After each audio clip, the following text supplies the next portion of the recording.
नमस्कार दोस्तों, आज हम बात करेंगे जय कृष्णमूर्ति के दर्शन पर, जो कि हमें स्वतंत्रता और आत्मज्ञान की एक गहन यात्रा की ओर लेकर जाता है। जय कृष्णमूर्ति प्रसिद्ध दार्शनिक और आध्यात्मिक गुरु थे, जिनका दर्शन किसी भी पारंपरिक विचारधारा, धर्म या संप्रदाय से बंधा नहीं है।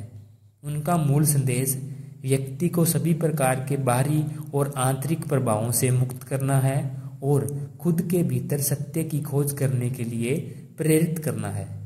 कृष्णमूर्ति के अनुसार सत्य एक पथहीन भूमि है, जिस तक किसी गुरु, शास्त्र या संगठित धर्म के माध्यम से नहीं पहुंचा जा सकता। उनका दर्शन किसी भी प्रकार के कर्मकांड या बाहरी प्रामाणिकता का खंडन करता है और व्यक्ति को सीधे यथार्थ का सामना करने के लिए प्रोत्साहित करता है।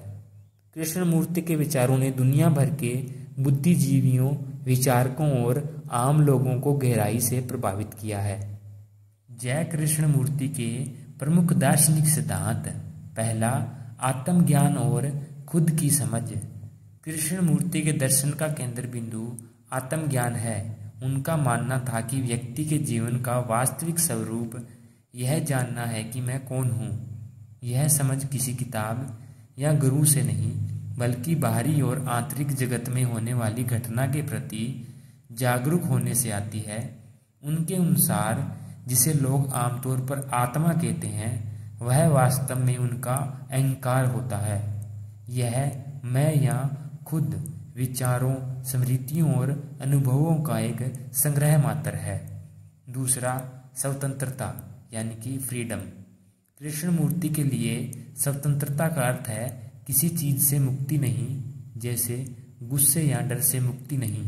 सच्ची स्वतंत्रता एक ऐसी अवस्था है जहां भय, क्रोध और ईर्ष्या की जड़ यानी ईगो ही नहीं है।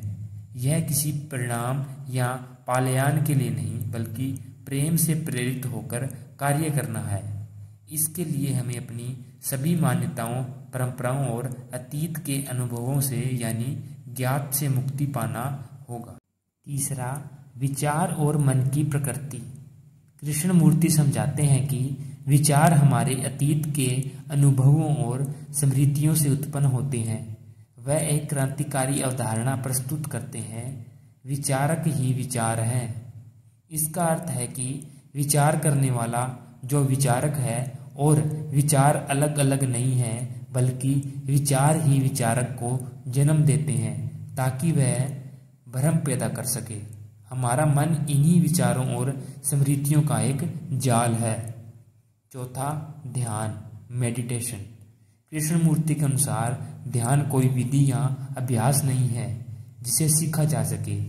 यह एक सहज जागरूकता की स्थिति है जिसमें व्यक्ति अपने विचारों, भावनाओं और प्रतिक्रियाओं को बिना किसी निर्णय या चुनाव के देखता है। यह जीवन और मृत्यु की समग्र प्रक्रिया को समझने जैसा है। ध्यान में देखने वाला और देखी जाने वाली वस्तु एक हो जाती है। पांचवा, ईश्वर और धर्म। कृष्णमूर्ति ईश्वर के अस्तित्व को नकारते नहीं थे, लेकिन उनका मानना था कि ईश्वर की अनुभूति को शब्दों में व्यक्त नहीं किया जा सकता। वह मंदिरों और मूर्तियों में कैद ईश्वर की अवधारणा को मनुष्यों के भय और विश्वास की उपज मानते थे। उनके लिए सच्चा धर्म किसी संस्कार या कर्मकांड में नहीं, बल्कि परम शांति और सत्य की अवस्था में है। छठा, प्रेम और संबंध। कृष्णमूर्ति का मानना था कि जब प्रेम में वासना, घृणा या किसी भी प्रकार का भेदभाव ना हो, तभी वह सच्चा प्रेम है।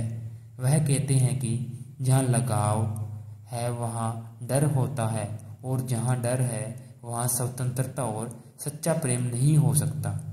सच्चे संबंध तभी संभव है जब हम दूसरे व्यक्ति को बिना किसी उपेक्षा या भय के जैसा वह है वैसा ही स्वीकार करते हैं। कृष्णमूर्ति की शिक्षा और दर्शन। कृष्णमूर्ति समकालीन शिक्षा प्रणाली के एक बड़े आलोचक थे।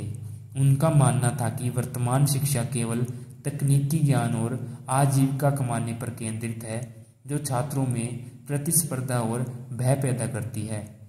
यह प्रणाली बच्चों के सहज गुणों जैसे अवलोकन और रचनात्मकता को नष्ट कर देती है। कृष्णमूर्ति सही शिक्षा के मायने क्या समझाते थे? बुद्धि का जागरण। सच्ची शिक्षा का उद्देश्य केवल जानकारी इकट्ठा करना नहीं, बल्कि बुद्धि को जगाना है, ताकि व्यक्ति जीवन को समग्र और सही रूप से समझ सके। भयमुक्त वातावरण। शिक्षा भयमुक्त वातावरण में होनी चाहिए, जहाँ छात्र और शिक्षक दोनों मिलकर सीखें। समग्र विकास। शिक्षा का उद्देश्य व्यक्ति का शारीरिक, मानसिक और आध्यात्मिक यानी समग्र विकास होना चाहिए। आत्म अनुशासन। कृष्णमूर्ति बाहरी अनुशासन के बजाय आंतरिक और स्व अनुशासन पर जोर देते थे, जो सीखने की प्रक्रिया से स्वाभाविक रूप से आता है। अंत। जय कृष्णमूर्ति का दर्शन मानवता को सभी प्रकार की मानसिक सीमाओं, विभाजनों और भय से मुक्त कर एक नए प्रेरणापूर्वक शांतिपूर्ण समाज के निर्माण का आह्वान करता है, जिसकी शुरुआत व्यक्ति के खुद के भीतर की एक आमूल चूल क्रांति के साथ होती है। आज के लिए इतना ही। धन्यवाद।